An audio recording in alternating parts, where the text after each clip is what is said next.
Monday morning ஏஞ்சிக்கும் போதே பார்த்தேன் மணி 5:15 ஆகிடுச்சு. ஸோ சாப்பாடு ரெடி பண்ணிடலாம் சொல்லிட்டு ரெடி பண்ணிகிட்டு இருந்தேன். ஒரு பக்கம் வந்து முட்டையை வந்து வேக வச்சுட்டு இன்னொரு பக்கம் வந்து ரைஸுக்கும் ரெடி பண்ணிகிட்டு இருந்தேன்.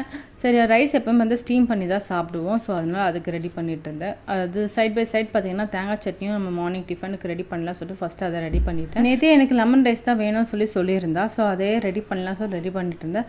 அதில் கொஞ்சம் சின்ன ட்விஸ்ட்டாக கொஞ்சம் ஆம்லாவையும் கொஞ்சம் ஆட் பண்ணிக்கலாம் சொல்லிட்டு அதையும் கொஞ்சம் துருவி எடுத்து வச்சுட்டு இருந்தேன். லெமன், அது கூட வந்து கொஞ்சம் ஆம்லா, கொஞ்சம் இஞ்சி, கடலைப்பருப்பு, அதே மாதிரி கறி லீஃப், காஞ்ச மிளகா, அதில் இருக்க மட்டும் ரொம்ப நல்லாயிருக்கும் டேஸ்ட்டாக, கொஞ்சம் டிஃப்ரெண்ட்டாக. ஆம்லாவில் இருக்கக்கூடிய கசப்பு அதில் எதுவுமே ரியாக்ட் ஆகாது.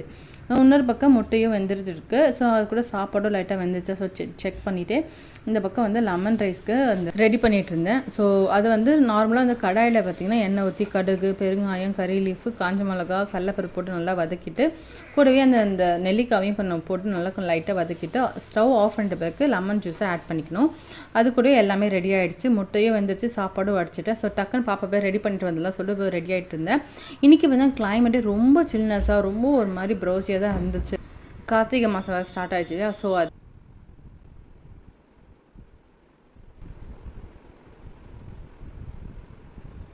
ஸோ அப்படியே நான் அவளை ரெடி பண்ணிவிட்டு ஜாலியாக பேசிவிட்டு டிஃபனையும் ஊட்டி விட்டுட்டு இன்றைக்கி லஞ்ச் பார்த்திங்கன்னா லெமன் வித் ஆம்லா ரைஸ், முட்டை, சிப்ஸ், கூடவே பார்த்திங்கன்னா ஆப்பிள் வந்து ஸ்நாக்ஸ் கொடுத்துருக்கேன்.